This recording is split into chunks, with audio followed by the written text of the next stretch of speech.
அண்மை செய்தி தீவிர புயலாக வலுப்பெற்றிருக்கிறது ரீமல் புயல். தென்மேற்கு வங்கக்கடலில் நிலவி வந்த ஆழ்ந்த காற்றழுத்த தாழ்வு பகுதி நேற்று முன்தினம் காற்றழுத்த தாழ்வு மண்டலமாக மாறியது.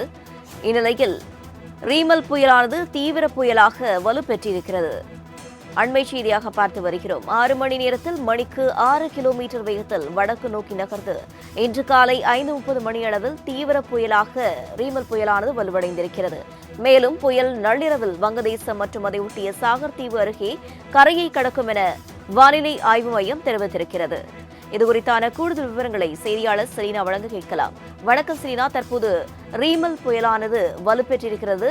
இது குறித்தான மேலும் விவரங்கள். மத்திய வங்கக்கடல் பகுதியில் நிலை கொண்டிருந்த ரீமல் புயல் என்பது தற்பொழுது தீவிர புயலாக வலுவடைந்திருக்கிறது.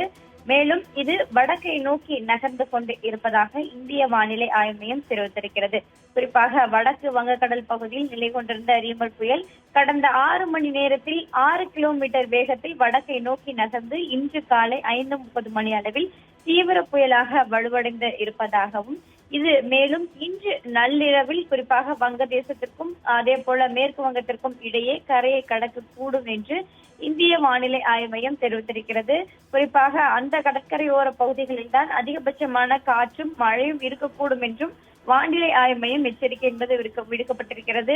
கரையை கடக்கும் பொழுது மணிக்கு 110 120 கிலோமீட்டர் வேகத்திலும் இடையே 135 கிலோமீட்டர் வேகத்தில் கூட காற்று வீசக்கூடும் என்றும், கரையை கடக்கும் பொழுது தீவிர புயலாக கரையை கடக்க தொடங்கி அதற்கு பிறகாக சற்று பலு குறைந்து புயலாகவும் அதற்கு பிறகாக காற்றழுத்த தாழ்வு மண்டலமாகவும் மாற வாய்ப்பு இருப்பதாகவும் இந்திய வானிலை ஆய்வு மையம் தெரிவித்திருக்கிறது.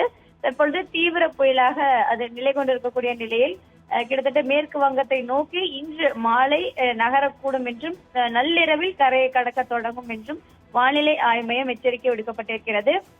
ஏற்கனவே இதன் காரணமாக பல்வேறு மாவட்டங்களில் இருக்கக்கூடிய துறைமுகங்களுக்கு 2ஆம் எண் புயல் எச்சரிக்கை கூண்டும் ஏற்றப்பட்டிருக்கிறது. தமிழகத்தில் ஓரிரு இடங்களில் லேசானது முதல் மிதமான மழைக்கும் ஓரிரு இடங்களில் கனமழை பெய்ய வாய்ப்பிருப்பதாகவும் இந்திய வானிலை ஆய்வு மையம் தெரிவித்திருக்கிறது.